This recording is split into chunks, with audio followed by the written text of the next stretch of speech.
In a small village, there lived an old man who had spent his entire life accumulating wealth. He had an abundance of gold and silver, but he never shared any with anyone. His wealth brought him no friends or happiness, and he remained isolated from the community. The villagers called him the miser because his treasures never benefited anyone. The man believed that his wealth could buy everything, yet his heart was empty, and he lived a life of solitude. One day, a severe famine struck the village. The river dried up, the crops withered in the scorching sun, and the villagers struggled to find food and water. As the days passed, many of them began to worry about how they would survive. In a desperate plea, a group of villagers gathered outside the man's house, hoping that he would be willing to help. "Please help us," they pleaded. "We have nothing left and our children are starving. Can you share a little of your wealth to help us through this crisis?" However, the man remained unmoved. He looked out the window and coldly replied, "I worked hard for what I have, and I will not give it away. You must find your own way." As the days passed, things got worse.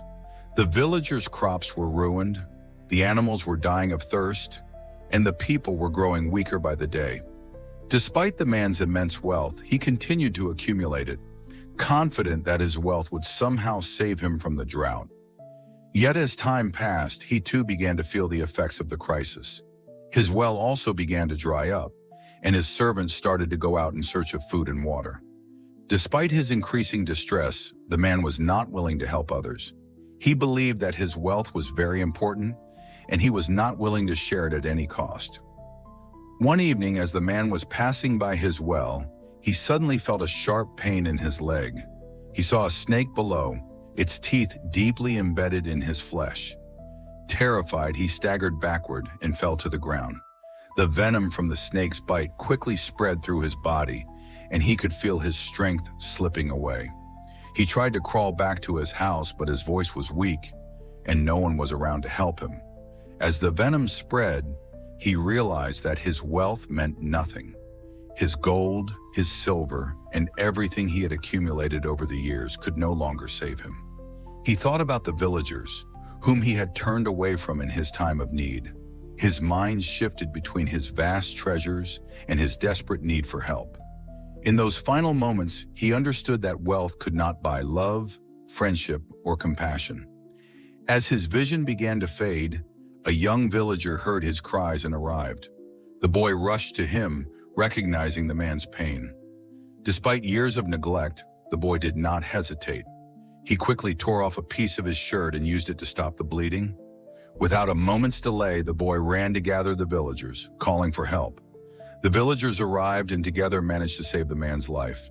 As he regained consciousness, he was overwhelmed by the kindness and care shown to him by the people he had once ignored. He realized that his wealth, which he had so carefully guarded, was completely useless when faced with a life or death situation. He had no one to help him in his hour of need, except those he had previously rejected. From that day forward, the man's outlook on life changed.